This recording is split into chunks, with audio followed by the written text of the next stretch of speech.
अहो मंडळी, जय हरिओम. आज काय विशेष माहितीये? अगदी प्रसन्नता वाटावी असा सोहळा आपल्या इंदोरीकर महाराजांच्या लेकीचा साखरपुडा. आणि म्हणून आपल्या मंगलमय शुभेच्छांचा हा छोटासा हळूवार व्हिडिओ. नमस्कार मंडळी. आज मी इथे उभा आहे तो अभिमानाने, आनंदाने आणि थोड्या मनातल्या भावनेने. आपल्याला माहीत आहे की इंदुरीकर महाराजांच्या मुलीचा साखरपुडा झाला आणि या शुभ प्रसंगात मीही माझ्या परीने योगदान दिलं. पण एक गोष्ट मी स्पष्ट सांगू इच्छितो. मी या कार्यक्रमासाठी केलेला खर्च हे माझे स्वतःच्या कष्टाने कमावलेले पैसे आहेत. कुणाकडूनही व्याजाने पैसे आणले नाहीत, कर्ज काढले नाही. मी माझ्या मेहनतीवर उभा आहे आणि त्या मेहनतीतून हा सोहळा मी सजवला. आणि मला अजिबात पश्चात्ताप नाही. कारण लग्न, साखरपुडा हा आनंदाचा प्रसंग असतो. आपण कुणासाठी काही करत असतो तर ते मनापासून करत असतो. पण मला एक सांगायचं आहे. आज आपण हा सोहळा इतक्या मोठ्या प्रमाणावर साजरा करतो आहोत.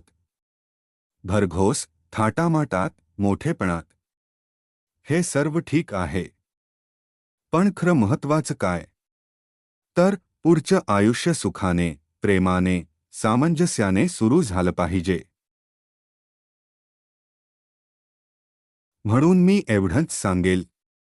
उद्या मोठं जीवन जगायचं असेल तर आधी मन मोठं ठेवा. कार्यक्रम मोठे असायलाच हवेत असं नाही. मनापासून असले की लहानसोही सोहळा सुंदर वाटतो. आणि जर मोठा सोहळा जमला नाही तर लहान सारखा करा. पण अवाजवी खर्च, कर्ज, दिखाऊपणा यामागे धावू नका. आज मी पैसे घालवले कारण मी ते कमवले आहेत. आणि माझ्या कुटुंबाच्या, समाजाच्या आणि आपल्यासारख्या लोकांच्या आनंदासाठी ते वापरले. पण हे सांगणं माझं कर्तव्य आहे की सोहळा मोठा असणे महत्त्वाचं नाही. माणूस मोठा असणे महत्त्वाचं आहे. म्हणून मंडळी, तुम्ही हा साखरपुडा, हा सोहळा नक्की साजरा करा. मनापासून, आनंदाने, प्रेमानं.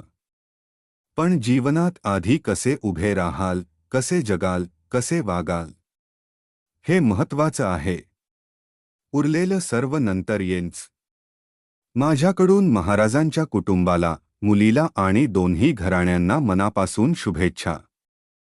देव त्यांच्या आयुष्यात सुख, समृद्धी आणि प्रेम असंच ठेवो. धन्यवाद.